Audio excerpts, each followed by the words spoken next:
ನನ್ನ ಮಗ ಈ ಪುಸ್ತಕನ ಇಷ್ಟರ ಮಟ್ಟಿಗೆ ಮಾಡೋದಕ್ಕೆ ನೀವು ಸ್ಫೂರ್ತಿ ಅವನಿಗೆ. ಆ ಸ್ಫೂರ್ತಿನಲ್ಲಿ ಅವನು ಅಷ್ಟು ಚೆನ್ನಾಗಿ ಮಾಡ್ತಿದ್ದಾನಲ್ಲ, ಅವನಿಗಷ್ಟು ಅವ್ರ ಅಪ್ಪನ ಬಗ್ಗೆ ನಾನು ಇಂಗ್ಲೀಷಲ್ಲಿ ಬರೀಬೇಕು, ಫಾರಿನ್ಗೆಲ್ಲ ಹೋಗ್ಬೇಕು, ಕಳಿಸ್ಕೊಡ್ಬೇಕು ಅನ್ನೋದು ಅವನು ಅಷ್ಟು ಇಷ್ಟಪಟ್ಟಿದ್ದಾನೆ. ಅಷ್ಟು ಅವ್ರ ಅಪ್ಪನ ಮೇಲೆ ಪ್ರೀತಿ ಇಟ್ಕೊಂಡಿದ್ದೆ. ಯಾಕಂದರೆ ಅವನು ಎದೆ ಮೇಲೆ ಹಾಕೊಂಡು ಬೆಳೆಸಿದ್ರು.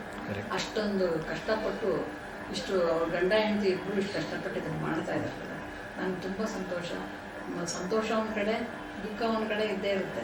ಆದರೆ ಸಂತೋಷವಾಗಿ ಪಡಬೇಕಾದ ವಿಷಯ ಅವನು ಇಂಗ್ಲೀಷು ಕನ್ನಡದಲ್ಲಿ ಎರಡು ಇಂಗ್ಲೀಷಲ್ಲಿ ಮಾಡ್ತೀನಿ ಅಂತ ಹೇಳಿದ. ಆಮೇಲೆ ನಾನು ಕನ್ನಡದಲ್ಲೂ ಮಾಡಬೇಕು ಅಂತ ಇಂಗ್ಲೀಷಲ್ಲಿ ಮಾಡಿದೆ ಅವನು ಎಷ್ಟೊಂದು ಕಷ್ಟಪಟ್ಟು ಅವನು ಸ್ವಂತ ಖರ್ಚಲ್ಲಿ ಮಾಡ್ತಿರೋದು ಇದನ್ನು. ಅಮ್ಮ ಅದು ಸ್ವಂತ ಖರ್ಚು ಅಂದರೆ ಲಕ್ಷಾಂತರ ರೂಪಾಯಿ ಖರ್ಚು ಮಾಡಿದ್ದಾರೆ.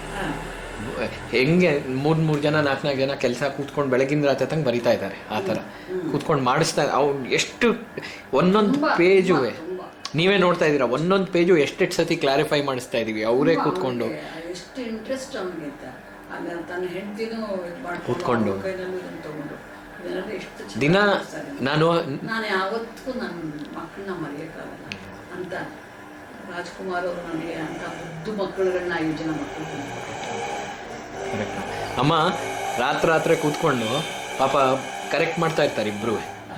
ಕರೆಕ್ಟ್ ಮಾಡಿ ಮಾಡಿ ಮಾಡಿ ನನ್ಗೆ ಯಾವಾಗಲೂ ಇದನ್ನ DVD ಇಟ್ಕೊಂಡು ಯಾವಾಗಲೂ ಮಾಡೋದು ಏನಾದ್ರು ಮಾಡ್ಕೊಂಡು ಏನು ಕಂದಾಯ ಮಾಡಬೇಕು, ಪುಸ್ತಕಕ್ಕೋಸ್ಕರ ಮಾಡ್ಕೊಂಡು ಮಾಡಬೇಕು